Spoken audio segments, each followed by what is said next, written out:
Okay, let's have a look at this 190-gram candle from Dyptique. It's called Narguile, which means hookah in French.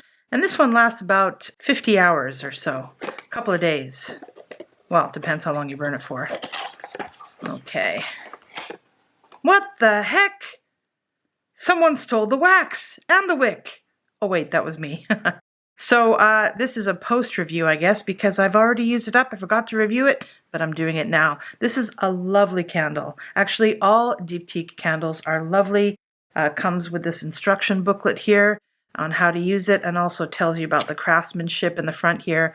Basically, it does take them 2 days to make, and it goes through 8 processes, and they do it all by hand. And lovely candle, and like I said, it's called hookah, so as you can imagine, this smells like someone took the idea of a cozy, smoky lounge, made it elegant, and bottled it in wax. The scent is an unexpected mix of honey, tobacco leaf, and warm spices, with a base of woody and amber, dried fruit-like warmth swirling around in it.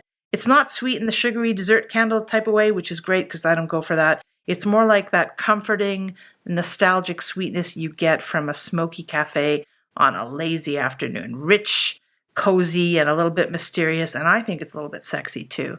So I really enjoyed this candle. I lapped it up, kept it burning most of the time, and look how beautiful the jar is. And the wax has a very sort of rubbery texture to it, which makes it very easy to clean. And I kind of collect these glasses from Dyptique.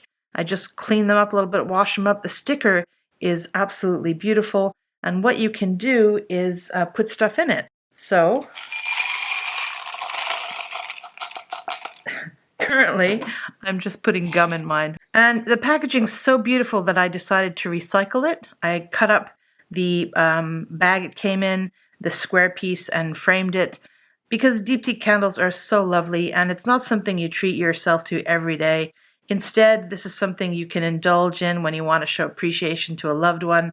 This is definitely the quality of candle that would make an incredible show of kindness. In fact, the candle I just finished was a gift. It was gifted to me, although I have bought my own in past. Get your nose on Narguile. I'm sure you'll enjoy it as much as I did.